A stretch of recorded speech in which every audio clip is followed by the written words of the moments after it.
টেকসই কৃষি উন্নয়নে আধুনিক কৃষি প্রযুক্তি সম্প্রসারণের লক্ষ্যে কুষ্টিয়ায় শুরু হয়েছে কৃষি প্রযুক্তি মেলা।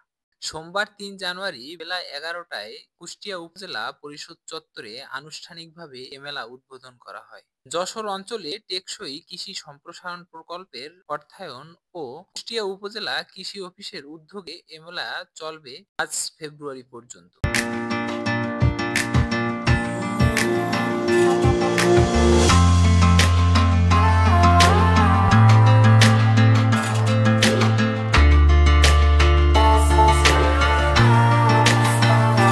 কৃষি প্রযুক্তি মেলায় ১৩টি স্টলে আধুনিক কৃষি, নিরাপদ কৃষি এবং ব্যয় সাশ্রয়ী প্রযুক্তি সহ বিভিন্ন কৃষি পণ্যের প্রদর্শন করা হচ্ছে। সোমবার এ মেলার উদ্বোধন করেন কুষ্টিয়া কৃষি সম্প্রসারণ অধিদপ্তরের উপপরিচালক মোহাম্মদ রফিকুজ্জামান।